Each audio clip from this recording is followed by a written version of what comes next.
At first glance, the photograph of the preserved boy appears to be nothing more than a quiet Victorian portrait. But those who study it closely quickly realize it is far from ordinary. This is not a simple family memory. It is one of the most disturbing Victorian post-mortem photographs ever recorded. Known today as the boy who was preserved, the image dates back to 1887, a time when post-mortem photography was a widespread but unsettling practice. Families in the 19th century often turned to death photography as their only chance to capture an image of their loved one, especially children lost to illness. In this case, the preserved boy was James Morrison, an 8-year-old child from Boston who died during a cruel winter when diphtheria claimed dozens of young lives. His mother, Helena Morrison, already widowed and consumed by grief, refused to accept her son's death in the way society expected. Unlike many families who simply commissioned a mourning photograph, Helena used her unusual background in medicine and anatomy, knowledge she had gained during her studies in Paris, to attempt something extraordinary: the preservation of her son in a way that would make him appear almost alive. What resulted was a photograph that still haunts historians, collectors, and paranormal researchers to this day. Helena Morrison hired Augustus Peton, a photographer famous in New England for his realistic death portraits, to capture what she intended to be the ultimate memorial. But when Peton arrived at the Morrison mansion, he was confronted with something far stranger than he expected. James was seated upright in an ornate chair, dressed in his finest clothes, his skin retaining a disturbingly natural tone. At first glance, the boy looked like he was sleeping peacefully. Yet the longer Peton observed, the more he felt unease. The preserved child seemed to carry subtle movements that did not belong to a lifeless body. The positioning of his hands, the softness in his face, and even the light across his features gave the impression that he might open his eyes at any moment. During the photography session, Peton noted details that defied explanation, from shifts in expression to the uncanny realism of the boy's preserved form.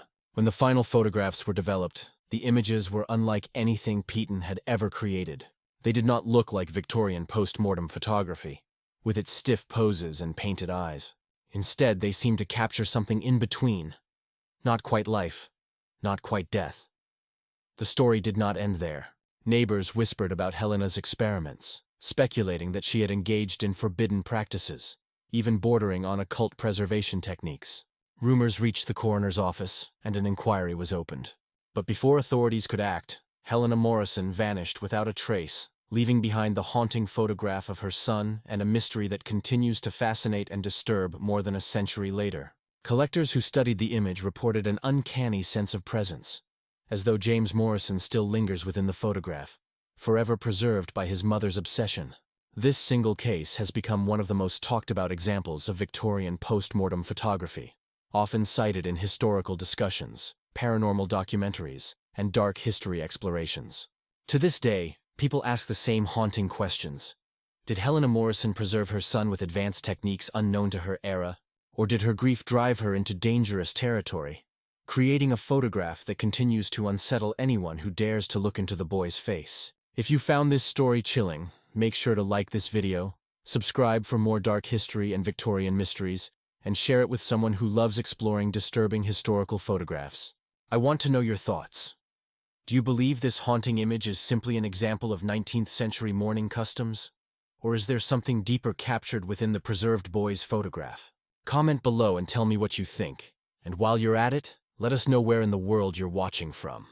The case of the boy who was preserved is remembered not only because of the haunting photograph itself, but because it stands at the crossroads of Victorian science and superstition. The late 19th century was a time when medicine was advancing rapidly, yet society remained deeply fascinated by spiritualism and the occult. Families grieving the loss of loved ones often turned not only to religion but to seances, mediums, and whispered promises that life might continue beyond the grave. Post-mortem photography was a practical way of preserving memory. But in the case of James Morrison, it seemed to capture something more. A presence that blurred the line between scientific preservation and supernatural mystery. This is why researchers, historians, and paranormal investigators still rank this story among the most disturbing Victorian post-mortem photographs ever taken. Helena Morrison was unlike most grieving mothers of her time. Educated in Paris, she had studied anatomy and physiology, disciplines that were highly unusual for women in the 19th century. During her time abroad, she also encountered fringe scientists experimenting with preservation techniques that reached beyond conventional embalming. These methods, some involving chemicals and others bordering on occult ritual, promised not only to delay decay, but to maintain the illusion of life. When Helena returned to Boston, her advanced knowledge placed her outside the conservative norms of Victorian society, but it also gave her the tools to attempt what no ordinary family would dare. After James's death in 1887, she refused to let doctors or priests handle his body. Instead, she applied obscure preservation techniques of her own, preparing him for a photograph that would shock even the most experienced professionals. Photographer Augustus Peton expected a mourning portrait, a final remembrance of a child taken too soon. Instead, he found himself face to face with what seemed to be a boy who was not entirely gone. James's skin retained its natural tone. His posture seemed relaxed, and in the shifting light of the room, Peton could have sworn he saw subtle movements that no lifeless body should make. To him, it appeared that Helena's methods had not simply preserved her son, but suspended him between two states of existence. The resulting photograph captured this eerie tension, producing an image that countless observers described as disturbingly alive. Unlike traditional post-mortem photographs with painted eyes or rigid expressions, James's portrait seemed to carry a consciousness of its own. This is where science collided with superstition. Some claimed Helena's methods represented the cutting edge of preservation, a glimpse of medical techniques not officially recognized until decades later. Others whispered that she had crossed into forbidden territory, practicing a form of necromancy disguised as science. The Victorian era was filled with fears of premature burial, ghostly apparitions, and lingering spirits, and the Morrison photograph became a perfect symbol of those anxieties. Rumors spread quickly through Boston that Helena had attempted to reanimate her son, and when investigators began to ask questions, she vanished without explanation. To this day, her disappearance adds to the mythos surrounding the boy's image, leaving behind only a photograph that continues to disturb anyone who dares to study it closely. If you believe this story reveals how thin the line was between Victorian science and the occult, hit the like button and subscribe for more deep dives into dark history mysteries. Do you think Helena Morrison was a grieving mother using advanced preservation methods? Or do you believe she crossed into the realm of superstition and forbidden knowledge? Share your thoughts in the comments and let us know where in the world you're watching from. Your perspective helps keep these haunting stories alive. When people speak of the boy who was preserved, they don't just describe it as another example of Victorian post-mortem photography. They describe it as one of the most haunted images ever created. Unlike the stiff, painted, and obviously lifeless portraits common in the 19th century, this particular photograph unsettles everyone who looks at it. Viewers have reported feeling watched, as if the preserved child is on the verge of opening his eyes. Others claim they have had vivid dreams after seeing the image. Dreams in which the boy appears alive, attempting to communicate. For more than a century, historians, paranormal investigators, and photography experts have returned to this case, each trying to answer the same question: how can a simple Victorian death photograph radiate such disturbing power? At the heart of the mystery is the uncanny realism of James Morrison's preserved form. Photographed in 1887 by Augustus Peton, the image doesn't look like death at all. The boy appears peaceful, relaxed, almost asleep. His posture natural, his skin tone warm. Even his closed eyes seem to suggest not eternal rest, but the possibility that they might open again. Peton himself noted the strangeness, writing in his journal that subtle changes seemed to occur during the photography session. The preserved boy's hands softened, his face seemed to shift, and the light revealed expressions Peton swore he hadn't seen moments earlier. When the photographs were finally developed, the result disturbed him even more. Observers who studied the prints swore there were details in the background that hadn't been visible in the room. Shadowy shapes, faint reflections, suggestions of other presences. This is why the photograph has been called not only the most disturbing Victorian post-mortem photograph, but also one of the most mysterious artifacts in the history of 19th century photography. Scholars who examine it often fall back on explanations about exposure times, chemical imperfections, or staged illusions. Paranormal researchers, on the other hand, argue that the image carries something beyond technical error, that it captured an essence of consciousness, a fragment of James Morrison's presence lingering after death. In an era when Victorians believed photographs could reveal spiritual truth, it is no surprise that whispers grew around this particular image. Accounts from later collectors only add to the legend. Private owners claimed they experienced insomnia, nightmares, and the chilling sensation that the boy was watching them from the frame. Some reported hearing faint whispers after viewing the photo for long periods, while others described feeling physically ill in its presence. Whether psychological suggestion, superstition, or something far stranger, the photograph of the preserved boy continues to evoke reactions unlike any other piece of Victorian post-mortem photography. And perhaps that is the true legacy of this image. Not just as a mourning portrait, but as an object that unsettles the boundary between memory and haunting. Is it possible that Helena Morrison, in her grief, managed to preserve not just her son's appearance, but something of his essence? Did her experiments with obscure preservation techniques capture more than a body? Perhaps a lingering spark of life? These are the questions that make the photograph so enduring, so disturbing, and so fascinating to this day. If this story gave you chills, don't forget to like this video and subscribe for more investigations into the darkest mysteries of Victorian history, from disturbing post-mortem photographs to haunted relics of the 19th century. Now I'd love to hear from you. Do you think this haunting image is simply a powerful example of Victorian death photography? Or do you believe it carries something truly supernatural? Drop your thoughts in the comments below, and don't forget to tell us where in the world you're watching from. Your stories and perspectives make this community of mystery seekers stronger every day. Behind every disturbing Victorian post-mortem photograph lies a story of grief, but few are as chilling as the tale of Helena Morrison and her son James. In 1887, when diphtheria swept through Boston and claimed the lives of countless children, Helena's world collapsed. Already widowed, she now faced the loss of her only child. But instead of surrendering to mourning customs of the time, black veils, covered mirrors, and simple memorial photographs, Helena transformed her grief into an obsession that blurred the lines between medicine, science, and the occult. The photograph of James, remembered today as the boy who was preserved, was not just a family keepsake. It was the product of a mother's refusal to let go, a desperate attempt to defy death itself. Helena was no ordinary Victorian mother. She had studied anatomy and physiology in Paris, a rare and controversial education for a woman of her era. There she had encountered fringe doctors experimenting with preservation techniques that promised to delay decay far beyond traditional embalming.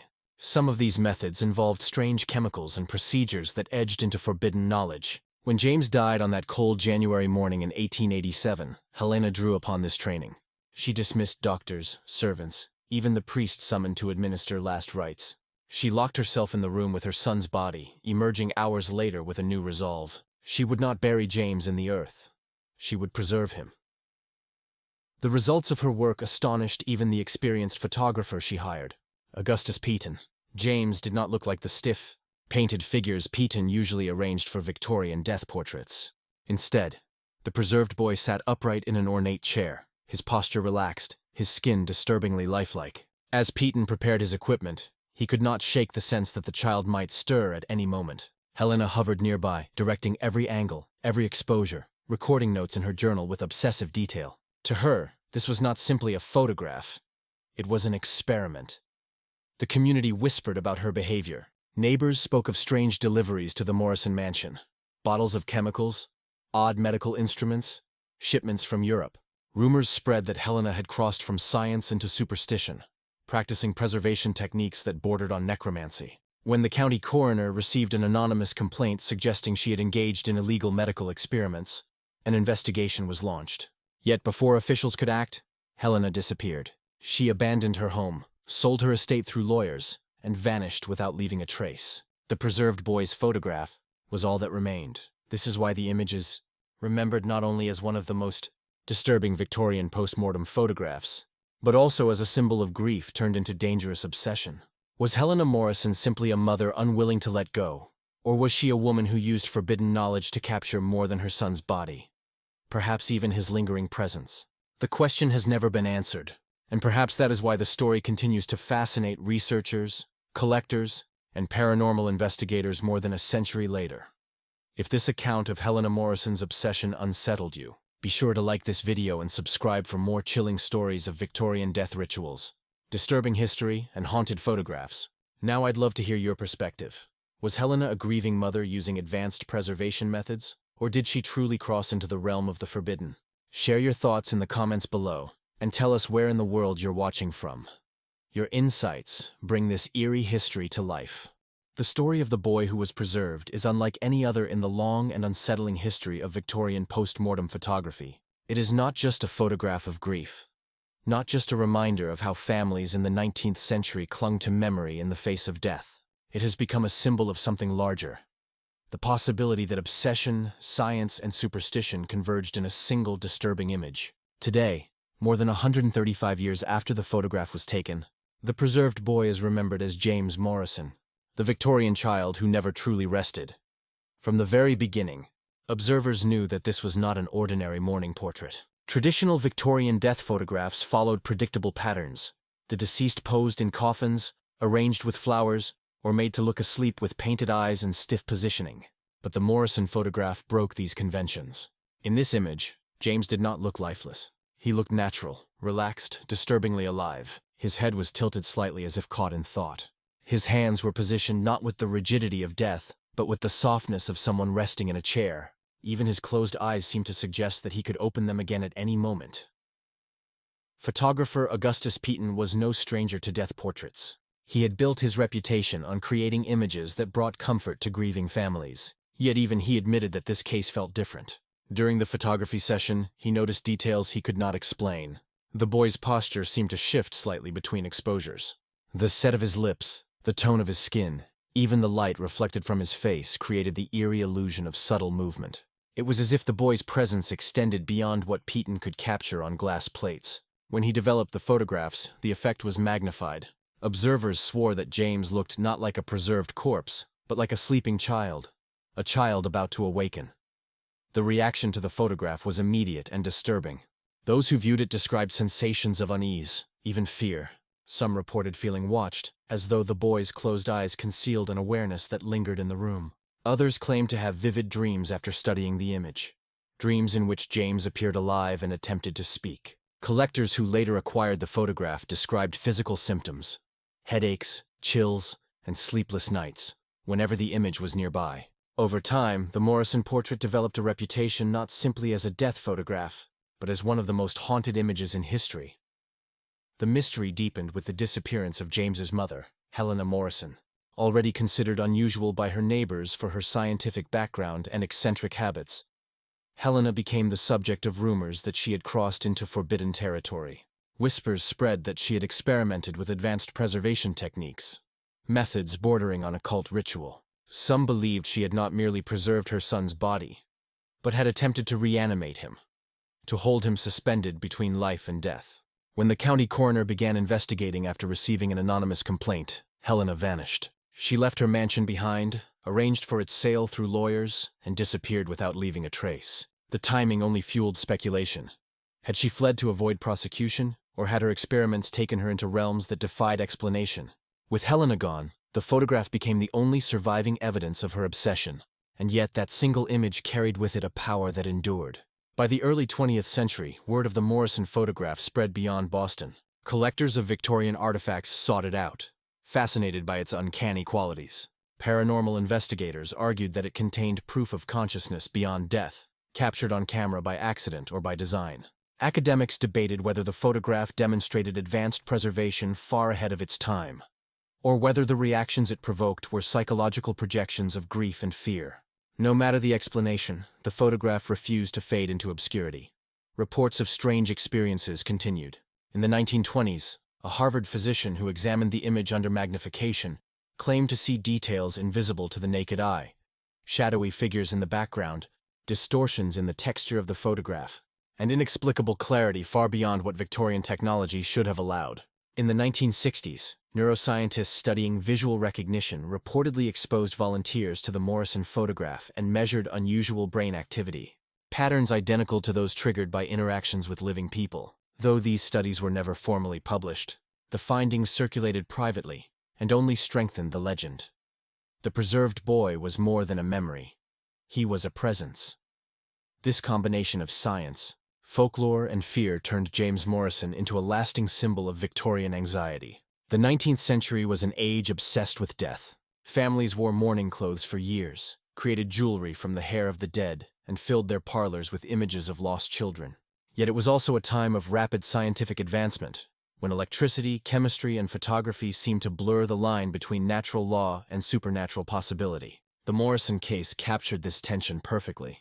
Was Helena a pioneer of medical preservation? Or was she a grieving mother who crossed into dangerous realms of superstition?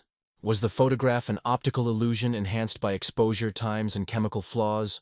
Or was it a true capture of something lingering beyond death? These questions remain unanswered, and perhaps that is why the image continues to fascinate.